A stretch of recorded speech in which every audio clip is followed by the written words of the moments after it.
Hey everyone. So for today's lecture, we're going to be looking at the New Deal. The New Deal is the massive government program that has started in response to the Great Depression. This starts when Franklin D. Roosevelt is elected president in 1933 and will last through the rest of the decade up until World War I. This is a program of massive government investment in infrastructure, jobs, and different sets of reform to try to fix the problems of the country that were happening as a result of the Great Depression. So when the Great Depression began, Herbert Hoover was the president of the United States. Hoover's a pretty interesting character.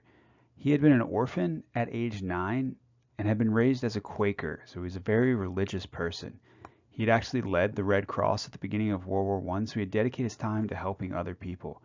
He was the head of the Food Administration following the war, and both parties, the Democrats and the Republicans, had tried to recruit him to run for the White House for their party, but he chose the Republican Party. And Hoover would seem like he was a good fit to lead the country out of the Great Depression. However, he was not. To a lot of people in America, Hoover seemed out of touch.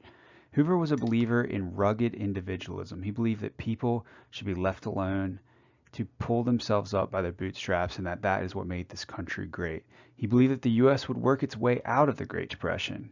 He thought that welfare demeaned people and created dependency. That is, if you give them money, you're going to make their self-worth less, and they're also going to be dependent on the government.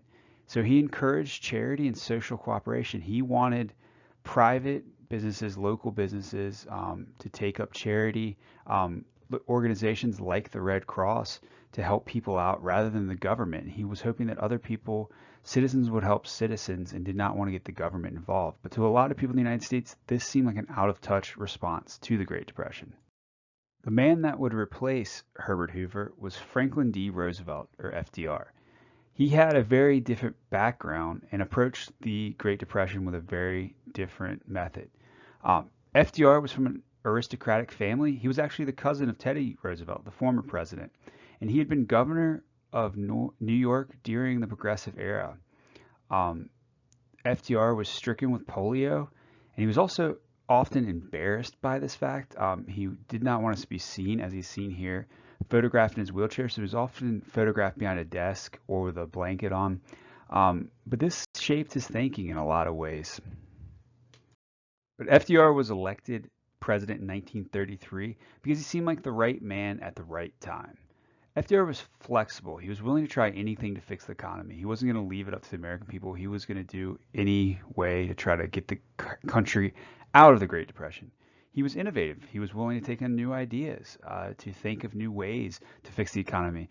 And most of all, he was compassionate. He cared about the welfare of the American people and believed that it was the role of the government to help out the American people. So FDR was elected on the promise of a New Deal.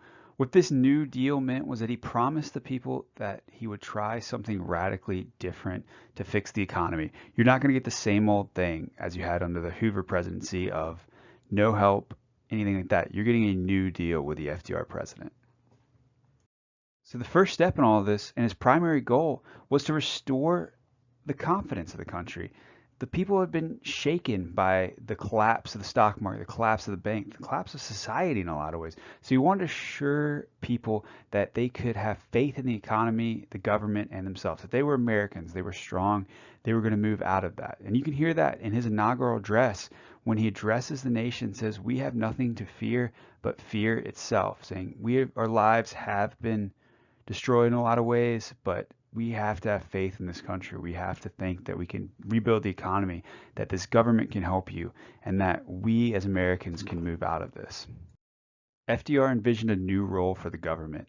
The government would no longer have that laissez-faire, hands-off way it had been for so long that allowed capitalism to grow and made this country so great. But he saw some of these problems with hands-off as creating some of the problems of the Great Depression that caused the Great Depression. So he saw government as a solution to people's problems. 15 bills passed through Congress in the first 100 days of his administration. The Emergency Banking Relief Act passed the first day in 38 minutes.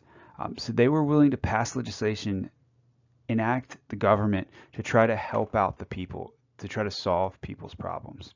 So the program of the New Deal revolved around what could be known as three R's: relief, recovery, and reform. Through these three R's, FDR hoped to fix the problems of the Great Depression. As part of the relief program, the FERA was created. That is the Federal Emergency Relief Agency.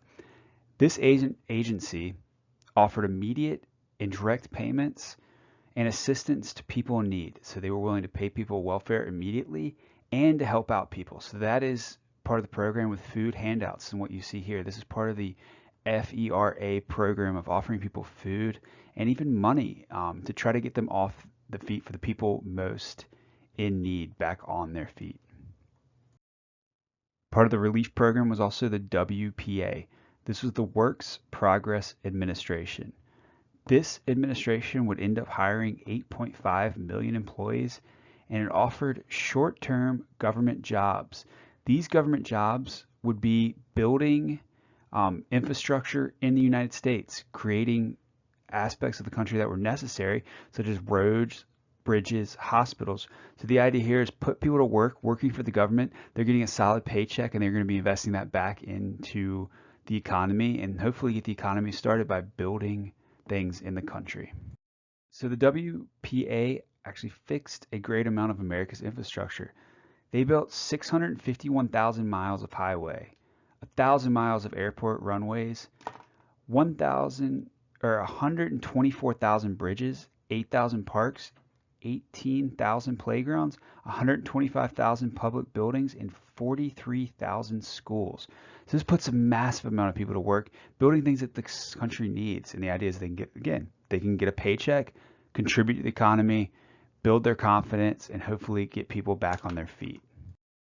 Two large projects that were built by the WPA are the Golden Gate Bridge and the Blue Ridge Parkway. The Golden Gate Bridge that crosses the San Francisco Bay in San Francisco, California.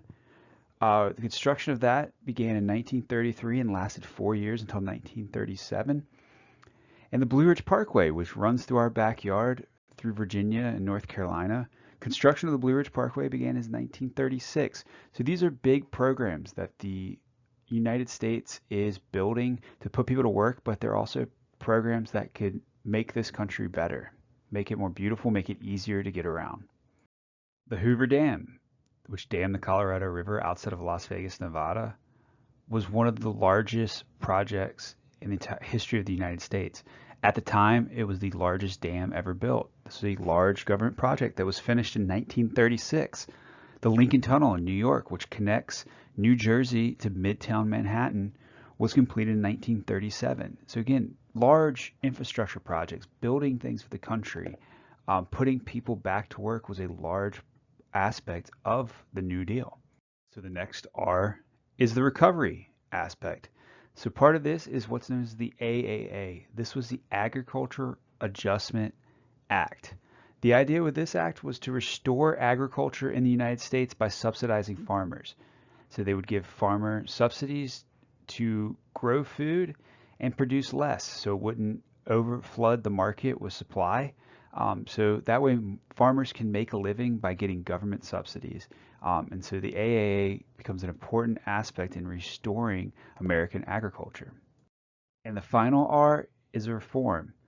The FDIC was created, the Federal Deposit Insurance Corporation.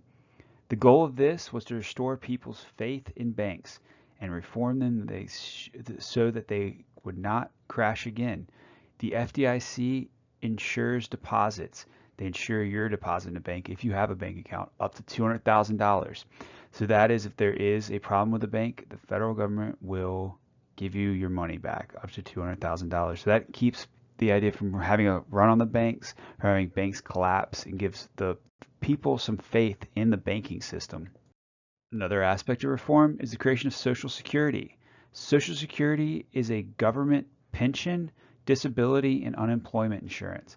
So that is, the government collects a small amount of money, or like tax for your paycheck, and this will be used as a safety net for people when they retire, for disability insurance, and for unemployment insurance. So if you have a disability and can't work, you can get some money from the federal government. If you lose your job, you could have some temporary assistance, or if you're simply too old to work, the government will give you a pension. So the Social Security becomes really important to millions of Americans. And a final aspect of reform was the treatment of workers. The New Deal created a federal minimum wage. That is, you had to pay people a minimum amount of money to work. It created rules for overtime. That is, if you forced people to work more than 40 hours a week, you had to pay them more per hour. It created workmen's compensation. That is, if you're hurt on a job or some incident occurs on a job, you can get compensated by your company for that since you are unable to work. It also outlawed child labor. Children could no longer work, so that opened up more jobs for people, but also protected children. So the New Deal did help improve the economy, but it wouldn't really be until the beginning of the Second World War that America would get out of the Great Depression. However, the New Deal did have some lasting effects on the American public and their expectations of government. Because of the New Deal, the public now expects government to deliver public services. They expect Social Security, disability funds. They expect the government to intervene in the economy. This would happen with the Great Recession, with the bailout of the banks. And they also expect the government to promote the general welfare. Government should work for its citizens. The idea for a lot of people is that government is there to back you, to where before the Great Depression and the New Deal, people saw government as smaller, hands-off. It changes drastically with these programs under FDR's leadership and the New Deal going forward.